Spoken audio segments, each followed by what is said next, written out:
Olá, eu sou a professora Luíse e esse é o canal Biolu.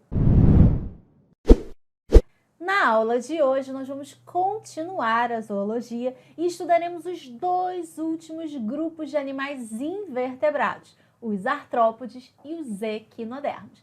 Lembrando que para você entender ao máximo sobre esse assunto, é super importante que você estude os animais dentro de uma escala evolutiva. Então, se você não fez isso, não tem problema. Volte, assista os primeiros vídeos dessa playlist, aproveite, já deixa o seu like, já se inscreve no canal, beleza?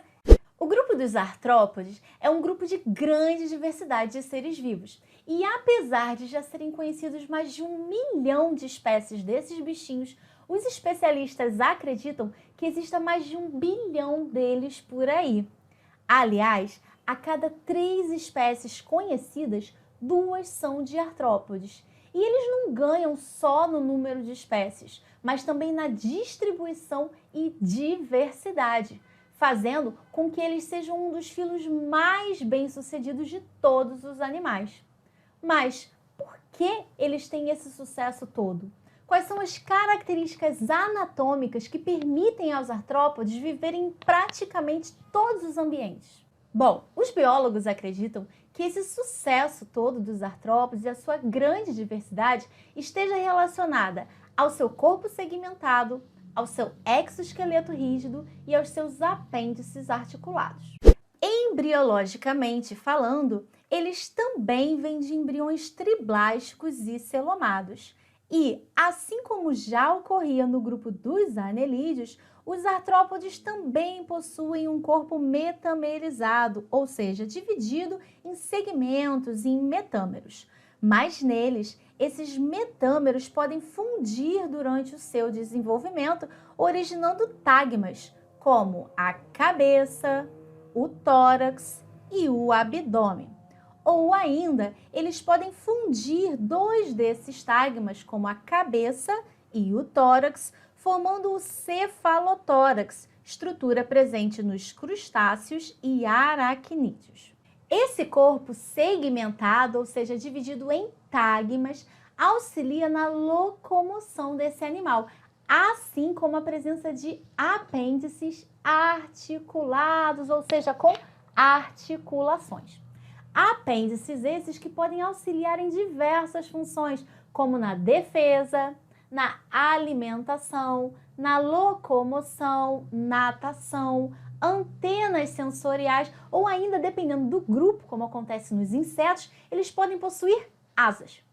E como se não bastassem todas essas características vantajosas, os artrópodes ainda possuem um exoesqueleto quitinoso, ou seja, um esqueleto externo e rígido que envolve e protege todo o corpo. É um esqueleto completo, análogo às antigas armaduras medievais.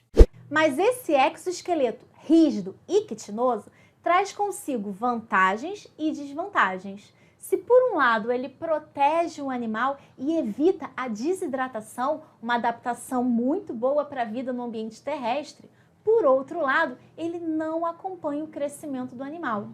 Mas então, como os artrópodes resolvem esse problema? Simplesmente, eles trocam de exoesqueleto, fenômeno conhecido como muda ou equidise, onde, graças à presença do hormônio equidisona, o artrópode simplesmente sai do velho e pequeno exoesqueleto. Então, se nós formos trabalhar aquele exemplo lá da armadura medieval, seria como pensar em uma criança dentro da armadura. A criança, em idade de crescimento, o corpo cresce, chegaria um momento que aquela armadura seria pequena para ela. Então, o que ela precisaria fazer? Sair da velha armadura medieval, e comprar uma nova armadura maior, onde ela coubesse, ficasse com uma certa folga. No caso dos artrópodes, ele não vai comprar um exoesqueleto, ele vai liberar a ecdisona, sair desse velho esqueleto e construir um novo exoesqueleto maior. Isso faz com que, diferente dos outros animais que possuem uma curva de crescimento contínua, os artrópodes têm um gráfico de crescimento bem peculiar. marcado pelos momentos de muda, ou seja, onde ele faz a troca do seu exoesqueleto, seguida por um rápido crescimento e uma parada nesse crescimento. Então, quando o artrópode está dentro daquele exoesqueleto rígido, o tempo pode passar, mas o tamanho não altera, tem um platô no seu gráfico de crescimento. Chega o momento que ele precisa crescer, então ele vai fazer a muda e vai ter então um rápido crescimento. Ao final desse período, ele já produziu um novo exoesqueleto, então eu tenho um novo platô. Então, esse é o perfil de um gráfico de crescimento nos artrópodes. O filo dos artrópodes é dividido em 4 grandes grupos, como, por exemplo, o grupo dos insetos ou hexápodas, grupo de grande diversidade. Esses animais possuem um corpo dividido em cabeça, tórax e abdômen. Possuem 3 pares de patas, 1 par de antenas e 1 ou 2 pares de asas. Temos também o grupo dos crustáceos, formados por camarões, caranguejos, siris, lagostas, incluindo espécies sésseis como as cracas. Eles possuem o corpo dividido em cefalotórax, que é a união da cabeça com o tórax, e abdômen. Costumam possuir 5 pares de patas, mas isso é uma coisa que pode variar, e possuem 2 pares de antenas. Temos também o grupo dos quelicerados ou aracnídeos, formados por aranhas, escorpiões, ácaros, carrapatos, animais que também têm o corpo dividido em cefalotórax e abdômen, possuem 4 pares de patas e não possuem antenas. O nome do grupo vem das quelíceras, estruturas que esses animais utilizam para conseguir o seu alimento. Mas tem aí algumas espécies de aranhas que as utilizam para inocular a peçonha, ou seja, o veneno na sua presa. Coisa que os escorpiões fazem utilizando o aguilhão, estrutura que fica ao final da sua cauda. E, por fim, temos também o grupo dos miriápodes, onde nós encontramos artrópodes de corpo alongado, como, por exemplo, os quilópodas, que tem como exemplar a lacraia. Esses animais possuem apenas 1 par de patas por segmento, diferente dos diplópodas, que possuem 2 pares de patas por segmento. Dependendo do lugar do Brasil que você está, você pode conhecer esse animalzinho aqui como gongolo, embuá, piolho de cobra, enfim. O fato é que os artrópodes possuem uma grande diversidade de formas e isso vai refletir em diversidade também no seu habitat, modo de vida, enfim, é um grupo bem diverso. Os artrópodes possuem simetria bilateral com cefalização, podendo possuir os seus sentidos bem desenvolvidos, como uma visão eficiente, olfato ou antenas detectoras do perigo. Eles possuem um digestório completo com digestão extracelular e a respiração pode variar de acordo com o modo de vida desse animal. Então, artrópodes aquáticos, como por exemplo crustáceos, podem realizar respiração branquial. No entanto, microcrustáceos podem fazer respiração cutânea. E artrópodes terrestres, como insetos e os miriápodes, fazem respiração traqueal, um tipo característico dos artrópodes. Basicamente, essa respiração traqueal consiste em ductos ou traqueias que conectam os músculos a poros ou espiráculos por onde ocorrem as trocas gasosas. Assim como acontecia no grupo dos moluscos, os artrópodes também possuem um sistema circulatório aberto ou lacunar, onde a hemolinfa é bombeada pelo coração, passa por artérias, mas acaba caindo em lacunas ou hemocele. As formas de excreção desse grupo também variam bastante, podendo existir glândulas verdes nos crustáceos, glândulas coxais nos aracnídeos e túbulos de Malpighi em alguns aracnídeos, além de insetos e miriápodes. Esses animais se reproduzem de forma sexuada, podendo ser dioicos, ou seja, com os sexos separados, ou hermafroditas. Eles podem se desenvolver de forma direta ou de forma indireta, que é aquela onde ocorre um estágio larval, como acontece, por exemplo, com as borboletas, que fazem uma metamorfose completa, passando pelos estágios de larva, pupa e o adulto. E finalmente chegamos ao último grupo de invertebrados, os equinodermos, grupo formado pelas estrelas do mar, os ouriços, pepinos e bolachas do mar, todos exclusivamente marinhos.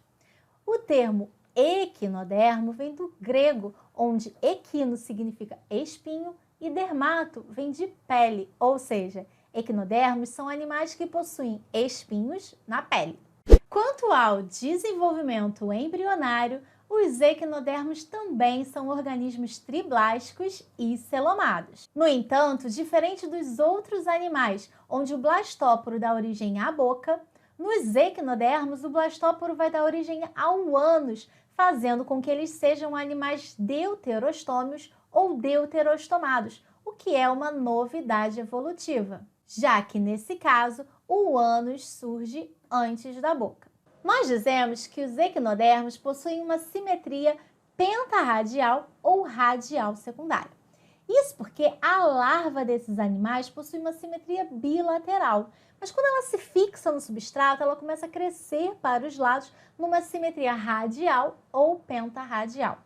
Já no que diz respeito ao sistema nervoso desses animais, eles têm um sistema nervoso bem rudimentar e sem cefalização. É basicamente um anel neural com nervos radiais.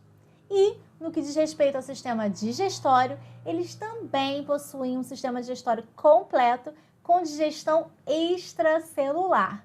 Mas, quando nós pensamos em um sistema respiratório, ou seja, de trocas gasosas, ou no transporte de substâncias, ou na excreção de substâncias, ou até mesmo na locomoção, de forma que todas essas funções para os equinodermos se resumem em um sistema ambulacral ou sistema hidrovascular, que nada mais é do que uma rede de canais hidráulicos por onde a água vai circular. Então, a água entra através da placa madrepórica ou madreporito e circula por esses canais hidráulicos. Circula também através dos pés ambulacrais, permitindo difusão, transporte, excreção e, inclusive, a locomoção, graças a esse sistema que é exclusivo dos equinodermos. Uma outra novidade que surge nesse grupo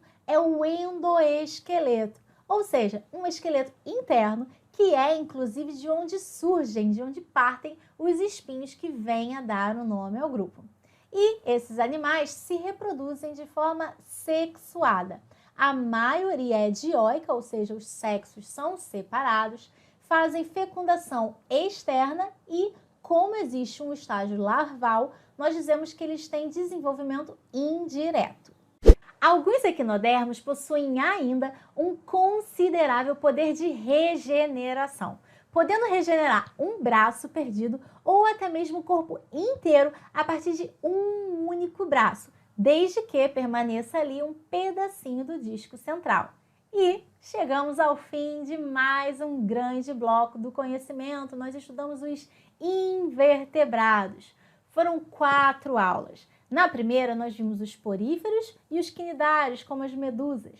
Na segunda aula, nós estudamos os vermes, como os plateumintos e os nematóides. Na terceira aula, nós vimos moluscos e anelídeos. E nessa, que foi a 4ª aula, nós estudamos artrópodes e equinodermos. Na sequência, nós vamos para os cordados, um grupo que inclui, inclusive, nós mesmos. E como é muita matéria, fica a sugestão, fica a dica, o dever de casa. Eu sugiro a você pegar toda essa informação, essas 4 aulas, não são muito grandes, no máximo 14 minutos cada uma, e fazer um resumo de todos os invertebrados. Faz uma tabela comparativa com as características de cada um deles, beleza? Então é isso, galera. Até a próxima aula.